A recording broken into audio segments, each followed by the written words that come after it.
Hello guys, ayan, samahan nyo kami mag-ani ng aming sibuyas. Ang dami na naming nabunot kanina pa. Yung anak ko, siya ang magbubunot ngayon.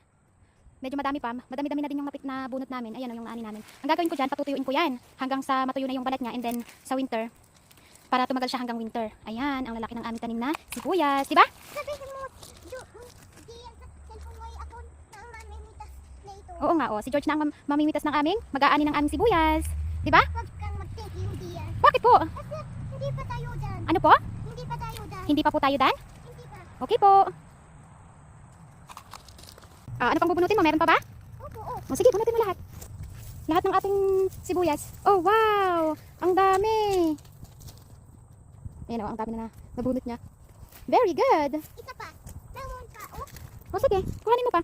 Opo. Ito pa. Ito pa. Very good!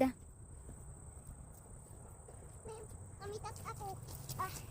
Nakatayo na lang ako pa video-video at yung ang anak ko gusto niya siya na lang daw magbubunot ng aking mga sibuyas. Kaya ayan, siya ang magbubunot. Ikaw ay maliit pa. Maliit pa po ako? Opo. Mas malaki ka pa po ba sa akin? Opo, malaki ako at maliit ikaw. Okay. Ano, tapos ka na? Hindi pa. Hindi pa po? Ang tagal mo naman. O ako naman magbubunot. Hindi na. Bakit? Ikaw na lang? Opo, ikaw ay maliit pa. Ano po? Maliit ka pa. Po? Maliit ka pa. Po? Maliit ka pa. Maliit ka. Hi guys! Mamimitas ako ni Ann.